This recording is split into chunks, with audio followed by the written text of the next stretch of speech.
तुम्हाला आम्ही तिकडे बसवलंय, तुम्हाला आम्हाला उतरवण्याची पण ताकद आमच्याकडेच आहे. तुम्हाला असं वाटतं हा फक्त नीटचा राग आहे? नाही, तुम्ही राज्याचे मुख्यमंत्री आहात, पहिलं भेटा. ते चंद्रकांत पाटील वेगळं काहीतरी बोलतात की आंबे चोर आणि काहीतरी. अमित भाई है अपने साथ तो फिर क्या डरने की बात।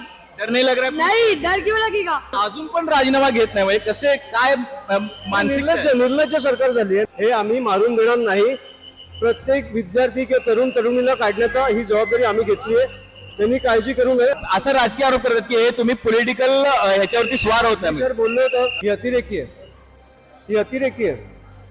तुम्ही फेसेस दाखवा, हे अतिरेकी आहेत सगळे. तिन्ही मुलं भेटून गेले, त्यांनी मी माझा नंबर दिलाय. त्यांच्यावर काही झालं तरी त्यांनी मला फोन करावा, मी त्यांच्या मदतीसाठी उभा आहे. नमस्कार, मी अभिजित करंडे, मुंबई तक मध्ये आपलं स्वागत आहे. ही वाईब मला असं वाटतं की गेल्या 15-20 वर्षात मी स्वतः पण अनुभवली होती. अशी वाईब कधी अनुभवली होती? मी पण नाही अनुभवली. हा देशाचा राग मी अनुभवलाच नाही असं काही. हा कुठच्याही पक्षाचा नाहीये. हे देश पेटून उठलाय. कोण कुठून येते माहित नाही, पण एक दिशा त्यांना देणं गरजेचं आहे. एक ऑर्गनाइज्ड मोर्चा काढणं गरजेचं आहे. जे 26 तारखेला निघतोय, हे जे निघतंय ह्याच्यामुळे मला वाटतं सरकार बॅकफुटवर चाललंय. अजून पण राजीनामा घेत नाही म्हणजे कसे काय मानसिक निर्लज्ज सरकार झाली आहे. मी तुम्हाला जेन्युइनली सांगतो, निर्लज्ज सरकार झाली आहे. तुम्ही आता मला वाटतं वांगचूक सरांच्या 25 दिवसानंतर तुम्ही चर्चेला उतरलाय. 25 दिवस त्या माणसाने उपोषण केलं, त्याच्यानंतर तुम्ही चर्चेला उतरलाय. त्याच्यामुळे अजिबात आम्हाला ते पटलेलं नाहीये. जोपर्यंत विद्यार्थी सॅटिस्फाईड नसेल तोपर्यंत आम्ही रस्त्यावर उतरणार आणि त्यांना हात लागला नाही पाहिजे. तुम्ही आजचा ही पोस्टर्स बघितली, एवढी क्रिएटिव्ह पोस्टर्स कुठल्या आंदोलनात तुम्ही बघितली होती? एवढी आंदोलन तुम्ही केली, मनसेची पण एकूण राजकीय आंदोलन तुम्ही मी बघितली? अजून काही बघितले ती सांगता पण येणार नाही, जी तुम्ही पण बघितली असती ती सांगता पण येणार नाही. पण त्याच्यामुळे जेन्झी हे वेगळ्या लेवलला क्रिएटिव्ह आहे आणि वेगळ्या लेवलला उतरलंय. त्यांना काही फरक पडत नाही. ते म्हणजे एक उद्देश घेऊन उतरलंय की आमच्या हक्काची लढाई आम्ही जिंकलोच पाहिजे. तुम्हाला आम्ही तिकडे बसवलंय, तुम्हाला आम्हाला उतरवण्याची पण ताकद आमच्याकडेच आहे. तुम्हाला असं वाटतं हा फक्त नीटचा राग आहे? नाही, मला वाटतं हा दिल्लीचा राग आहे. मला वाटतं सोनम वांगचूक सरांना उचलून घेऊन जाण्याचा राग आहे. हा दिल्लीचा राग असता तर पहिल्या दिवशी आला असता. नाही, फक्त नीटचा असं वाटतं. नीटचा राग असता तर पहिल्या दिवशी आला असता.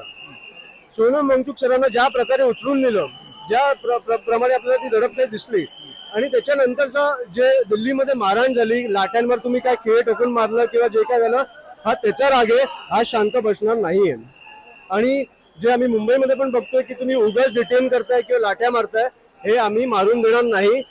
प्रत्येक विद्यार्थी किंवा तरुण तरुणीला काढण्याचा ही जबाबदारी आम्ही घेतली आहे. त्यांनी काळजी करू नये म्हणून आम्ही सपोर्टसाठी उतरलोय. खरा चेहरा हा त्यांचा आहे.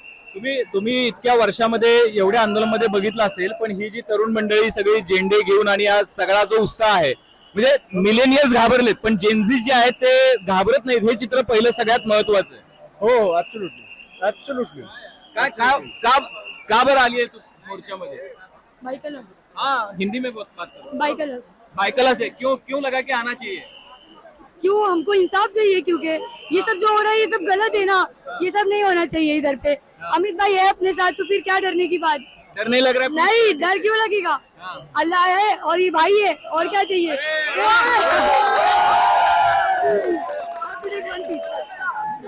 ही सगळी मंडळी आहेत, तरुण मंडळी आहेत. अमितजी, खूप जबरदस्त सपोर्ट आजच्या आंदोलनाला आहे. परवाची पण अशाच पद्धतीची रॅली असणार. सपोर्ट नाहीये, आमचा त्यांना सपोर्ट आहे. ही लढाई त्यांची आहे. फेस हे आहेत, त्याच्यामुळे हे दाखवा. असा राजकीय आरोप करतात की हे तुम्ही पॉलिटिकल ह्याच्यावरती स्वार होत आहे. सर बोललो होतं, राजकीय आरोप करणारे मला वाटतं जे आपल्या राज्यात जे नीट मुळे आत्महत्या केली त्यांना त्यांच्या घरी पहिलं जा, त्यांच्या आई वडिलांना भेटा आणि मग राजकीय आरोप करा. तुम्ही राज्याचे मुख्यमंत्री आहात, पहिलं भेटा. ते चंद्रकांत पाटील वेगळं काहीतरी बोलतात की आंबे चोर आणि काहीतरी. तुम्ही 20-25 मुला मुलींनी जर आत्महत्या केली आहे की तुम्ही आंबे चोरण्याशी तुम्ही जर हे कनेक्ट करत असाल तर मला वाटतं पहिलं तुमचं काम करा आणि मग आमच्यावर आरोप करा. सदाभाऊ म्हणाले की आरोप करण्यासारखं पण नाहीये. हे उतरलेत, यांच्यावर हात नाही लागला पाहिजे म्हणून आम्ही उतरलो. कालचे परवाचे तुम्ही व्हिडिओ बघितले, पोलीस पावडर टाकतो म्हणाले, एका मुलीच्या सस्पेंड केलं. ही एक खूप चांगली गोष्ट झाली. आजच्या जी घटना मला भेटून गेले, तिन्ही मुलं भेटून गेले. त्यांनी मी माझा नंबर दिलाय. त्यांच्यावर आता सोशल मीडियावर हे चालूच आहे. त्यांच्यावर काही झालं तरी त्यांनी मला फोन करावा, मी त्यांच्या मदतीसाठी उभा आहे. नंतर जे आहेत हे सगळं शांत झाल्यानंतर काही केसेस केल्या जाऊ शकतात. हे शांत होणार नाही आणि शांत झाल्यावर केसेस जरी असले आम्ही सोडवून घेऊ. अच्छा, सदाभाऊंनी तुलना जी केली होती या आंदोलनाची, तर हे देशात नरेंद्र आणि शिक्षणात धर्मेंद्र कायम पाहिजे आणि हे अतिरेकीवाद आहे असं त्यांचं म्हणणं. मला पुरावे पाहिजेत. ही अतिरेकी आहे. ही अतिरेकी आहे. तुम्ही फेसेस दाखवा, हे अतिरेकी आहेत सगळे.